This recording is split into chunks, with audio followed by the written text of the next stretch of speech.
Hey guys, welcome back. Third movie review for today. It's a Sunday. I'm not going to say the exact date because I am uploading it at later dates. Anyhow, I normally do my movie reviews on a Saturday or a Sunday, and I try to do two or three in a row so then I can actually upload them on later dates. But yeah, now from the two family friendly movies that I just finished reviewing, I'm off to a family movie, but it's a horror movie. It's an American and Canadian co-production. I think it's mostly shot in Canada and it's got a lot of Canadian actors. The Prodigy. It's a 2019 movie. There were two movies that I remember, or maybe three. That were like based on this evil kid kind of roles, and in each case, it's a boy. I remember it's this one, and I think the other is Burn Bright or something like that. And there's another movie. I don't know. I remember there being three such movies where the kid. It's basically about this about an evil kid that is born to a family. Anyhow, again, you've been hearing pings from my Facebook. So this movie directed by Nicholas McCarthy and stars Taylor Schilling. I don't really remember having seen her in anything, but I just checked her Wikipedia page, and she acts in Orange Is the New Black. But I've never actually. I know of that series because Kate Mulgrew is in it. Kate Mulgrew, who was Captain Janeway in Star Trek Voyager. I've been wanting to watch the show, but just never got around to watching it. So Taylor Schilling is from that show. I think she's a good actress. Having seen her, I think for the first time, so pretty good. I think the young boy's name is Jackson Robert Scott. You also have Colm Fear. I don't know how you pronounce his first name. Colm Fear.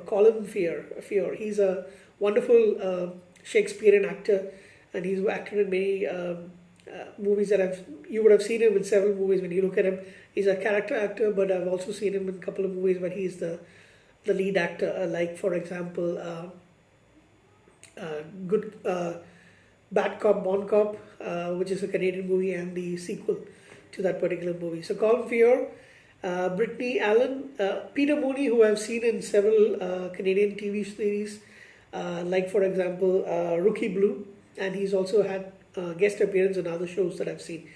So, what is this movie about? So, in 2010, we actually see in rural Ohio, there's a serial killer named Edward Skarka. He abducts women and he cuts their body parts, and his victim escapes. Her hand has been cut, but she escapes, and the police raid his farmhouse. And before they kill, he actually says some kind of a chant or something or the other. I don't really remember exactly what he was saying, and kind of like a invocation. And he is killed, but at the same time of his death, there's a young couple named Sarah and John, which is Taylor Schilling and Peter Mooney. They have Taylor's character Sarah gives birth to a young boy, and this is several. I don't know exactly how many kilometers, but yes, several states away in Pennsylvania. So they name the boy Miles, and he shows from a young age that he's extremely wise. He's got shows a lot of wisdom and intelligence for such a young character, and he also starts speaking fluently by the time he's a toddler. So 8 years later, Sarah and John notice there are some behavioral changes in him. He plays a prank on his babysitter Zoe. She gets injured, but he claims that he's got no memory of the incident. At school, he attacks a classmate with some kind of a weapon. I think it's a wrench or a hammer or something like that. And they bring him to a psychiatrist, Elaine Strasser, and turn over a tape recording. In his sleep, he apparently talks what for them seems like gibberish. Elaine gives the tape to a colleague, Arthur Jacobson, who is Colin Fear, and he's an expert on rebirth and reincarnation. He actually gets this what sounds like gibberish translated, and he tells he tells them that this is actually not gibberish, it's actually Hungarian, and what the words translate is, "I'll cut your eyes out and watch you die, whore." Very unsettling, right? So I guess you know where we're going with this. So the kid is basically evil, and he's got two discovered colored eyes, different colored eyes. Sorry, one guy is blue and one guy is gray or green or something like that. And they try to hypnotize him, trying to see whether he can actually bring out the past life. And he wants to speak. That is, Arthur wants to speak to the spirit in Miles' body, and unfortunately, he threatens Arthur, saying that he will accuse him of drugging him and molesting him. And then he says, kids, they would believe him as a kid, and that this Arthur's job could be in jeopardy, and his reputation could actually get lost. And also, they sees that there is a scratching on the leather couch, which with the boy scratches with his fingernails, and it reads Skarka.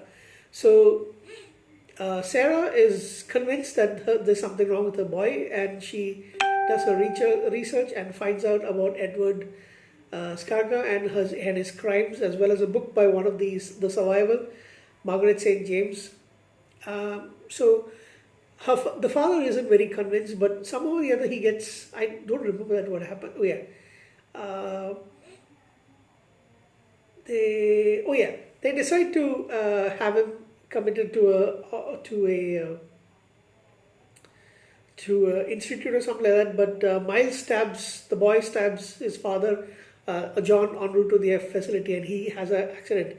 So he's in a coma, and Sarah is the one who actually needs to do something about the boy. So she decides that she's going to take care of the boy, and then she says she tries to kill him at the end. But unfortunately, a passerby with a shotgun, he doesn't know what's happening, so he sees Sarah trying to kill the boy, and he shoots her, and she dies, and then he takes the boy over. So the last thing that you actually see in this movie is Miles is in a temporary foster home, and they're waiting for John to be discharged. John doesn't know about this, so he has no clue about it. And while he's sitting in his new bedroom, Miles stares into the mirror, and then you can see the reflection of Edward Skarka looking back at him. Right? So if you believe in reincarnation, this is the horror movie for you. So what do I think of this movie? I also think they've actually set it up so that there's actually going to be a sequel. Not really sure if a sequel is going to be made. This movie was made on a budget of $6 million US, and it made just around 19.7 million. But yeah, so there is a little bit of a profit involved, but however, is it enough for them to actually make another movie? I thought the premise was actually kind of unique. I don't really remember. There might have been another movie, something like on the similar lines, but I don't really remember which one it is offhand. So yeah, the way that they've actually set it up, it's kind of unique. I would say the acting is pretty good. Don't really have a problem with any of the acting. I just think the story could have been fleshed out a lot more. They could have had a little better. I'm just trying to see anything else about the movie that I missed out. Yeah. So some people says that it's worth a watch, but nothing really that at least stands out. I guess I would give this movie I'll give it a grudging 7 out of 10. Having said that, I don't really think this is a movie that I'm going to watch many times. Probably once or twice. It's not something that I would actually say. It's kind of a little dragging in places, so I wouldn't be. I don't think I can get excited for a second watch. So having said that, 7 out of 10 is not bad. Really good acting, but everything else is not that great. Storyline, yeah, is pretty good as well. So that's all I have to say about this particular movie. Give it a watch if you want to rent it, or see if it's there on Netflix or something like that. And I'll see you again soon. Take care. Good night.